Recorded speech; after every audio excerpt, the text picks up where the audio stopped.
Hello, welcome back to doctor Shabina official channel. और आज मैं बात करूंगी कि सबसे ज़्यादा डीएम्स में पूछा जाने वाला क्वेश्चन कि मैम प्लासेंटा क्या होता है और साथ ही साथ अम्बिलिकल कॉर्ड क्या होता है। तो देखिए, ये होता है प्लासेंटा और ये होता है अम्बिलिकल कॉर्ड। प्लासेंटा जो होता है माँ की बच्चेदानी में यानी यूट्रस में फॉर्म होता है। जैसी प्रेगनेंसी कन्फर्म होती है उसके बाद जो होता है बेबी के साथ साथ इसकी भी ग्रोथ होती है।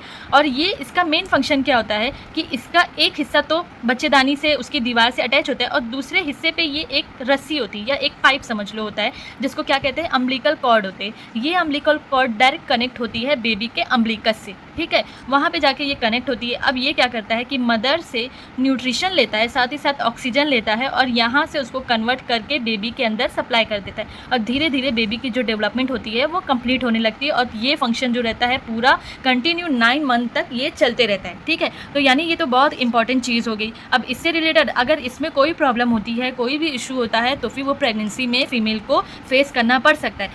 साथ ही साथ बेबी पे भी इसके इफेक्ट पड़ते हैं। तो इससे रिलेटेड पहले मैं इसके कॉम्प्लिकेशन या इससे रिलेटेड जो भी बीमारी है वो बताने से पहले मुझे आप लोगों को ये क्लियर करना है कि आप लोग पहले ये जान लीजिए कि आपको जो भी बीमारी हो रही है, लाइक प्लासेंटा प्रीविया है, प्लासेंटा एब्रेप्शिया है या प्लासेंटा से रिलेटेड कुछ भी हो रहा है फीमेल को प्रेगनेंसी के दौरान, तो पेशेंट समझ नहीं पाते कि ये क्या है, ये क्यों हो रहा है, अंदर क्या ऐसा चीज़ क्या हो रही है। तो पहले आप ये समझ लीजिए कि ये एक नॉर्मल प्रोसेस हो रहा है। अब इसमें कुछ प्रॉब्लम होती है तो फिर वो आपको बताई जाती है, ठीक है। अब नेक्स्ट मैं आपको ये बता देती हूँ कि प्लासेंटा जो होता है वो एट टर्म यानी डिलीवरी के टाइम यानी फुल 9 मंथ इसका जब हो जाता है तो ये किस तरीके से दिखता है, सर्क्यूलर डिस्क की तरह, बिल्कुल ऐसा, ठीक है, सर्क्यूलर डिस्क की तरह with diameter of 15 to 20 centimetre. यानी ये जो ऑलमोस्ट जो होता है इतना बड़ा, एक हाथ के इतना बड़ा आ जाता है, 15 से 20 सेंटीमीटर तक का होता है।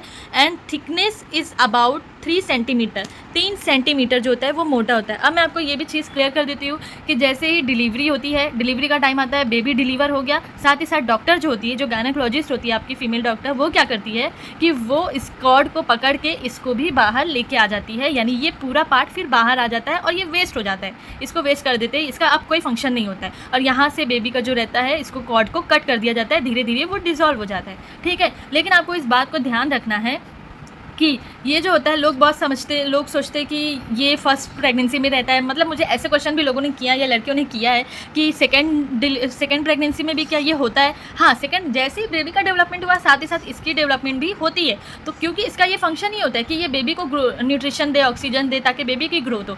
तो सेकेंड प्रेगनेंसी में या फिर सेकेंड बार होता है, ठीक है। तो ये क्लियर हो गई, ये आपकी फर्स्ट प्रेगनेंसी में इसको निकाल दिया जाता है, ये हमेशा आपके यूट्रस में या आपके बच्चेदानी में नहीं रहता है, ठीक है। अब उसके बाद मैं आपको ये चीज़ बता देती हूँ कि इसकी थिकनेस तो हमने पढ़ लिया कि 3 सेंटीमीटर इसकी थिकनेस होती है और ये इट्स फील्स स्पॉन्जी। ये थोड़ा देख ले, आपको डायग्राम में बहुत क्लियर दिख रहा होगा कि ये थोड़ा सा स्पॉन्जी फील होता है, स्पॉन्जी थोड़ा रहता है। साथ ही साथ जो ये मदर के साइड वाला पार्ट है जो थोड़ा रेडिश रहता है, ये बच्चेदानी से चिपका रहता है उसकी वॉल से, ठीक है। और ये जो रहता है ये पार्ट बाहर की तरफ यानी बेबी से ये कॉर्ड जो रहता है ये अटैच होता है, ठीक है।